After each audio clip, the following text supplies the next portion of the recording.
ஹாய்மா வணக்கம். This is மகா. 11th standard மேத்ஸில் எக்ஸசைஸ் 11.5ல் 9th sum sin 4x by sin xஐ எக்ஸை பொறுத்து தொகையீடு செய்க அப்படின்னு சொல்லிட்டு கேட்டிருக்காங்க.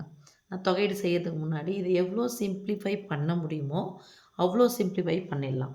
ஓகே, ஏன்னா ஃபுல்லாகவே integration into dx integration dx போகிறது பதிலாக இதை சிம்ப்ளிஃபை பண்ணிவிட்டு அதுக்கப்புறம் இன்டெகிரேட் பண்ணிக்கலாம். ஓகேம்மா, ஈக்குவல் டு அந்த சைன் 4x எப்படி எழுதணும்னா, எனக்கு ஃபார்முலா ஒன்று தெரியும், சைன் 2θ ஃபார்முலா தெரியும்.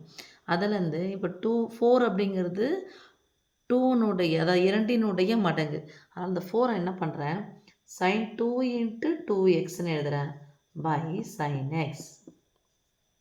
Okay, that is equal to இதை நான் ஒரே ஒரு நம்பராக கன்சிடர் பண்ணிக்கிறேன்.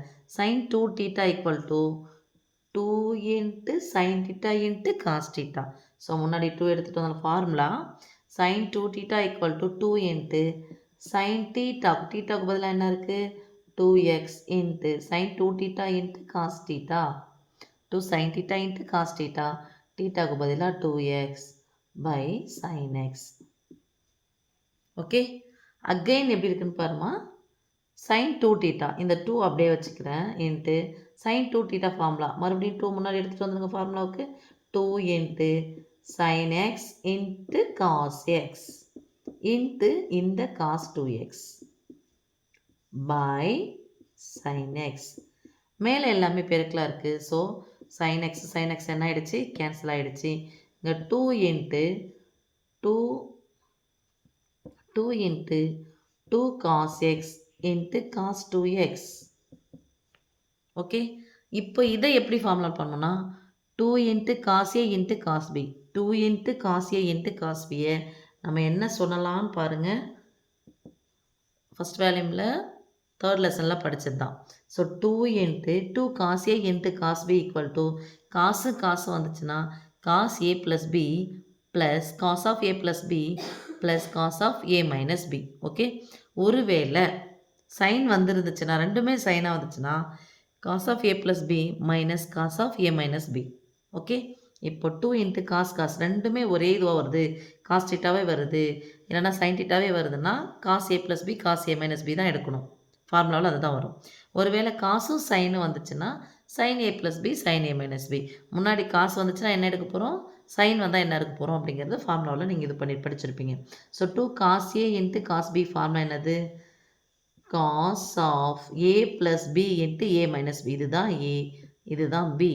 So a plus x plus 2x plus cos of x minus 2x. இந்த ரெண்டு ரெண்டுத்துக்குமே சொன்னோம், இங்கே ப்ளஸ் வந்துடுச்சு, உறுப்பாக மாறிடும். ஸோ இந்த ப்ராக்கெட் போடணும்.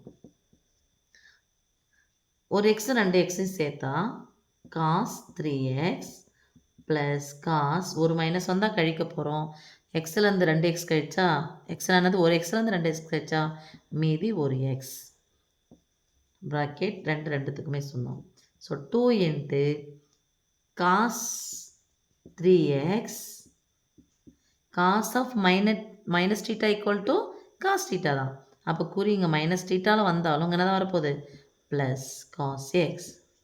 இப்போ நான் இன்டகிரேட் பண்ணுறேன். இது வரைக்கும் சிம்ப்ளிஃபை பண்ணிட்டு வந்துட்டேன். இன்டகிரேட் பண்ணலாம். sin 4x by sin x into dx equal to integrate பண்ண இன்ட்டு போனோம்ல சாமி, into dx equal to 2 into integration cos 3x plus cos x bracket போட்டுக்கணும். இந்த ரெண்டானது ரெண்டுத்துக்குமே சொந்தம். ஸோ இந்த ப்ராக்கெட் போடுங்க, இந்த ப்ராக்கெட்டும் போடுங்க, இல்லை இந்த ப்ராக்கெட் எங்கே போடுங்க இன்ட்டு டிஎக்ஸ். இந்த டிஎக்ஸ் இதுக்கு சொந்தமானது. ஓகேவா, that is equal to 2 into cos θவை தொகைப்படுத்தினா சைன் θ. ஸோ சைன் 3x முன்னாடி இருக்கிறதுனால பை 3 1/aன்னு போடுவோம் இல்லையா, அதான். So sine 3x by 3 plus cos எக்ஸை இன்டகிரேட் பண்ணால் plus sine x plus C. Okay, அவ்வளோதான் சமய ஆன்சர். தேங்க்யூம்மா.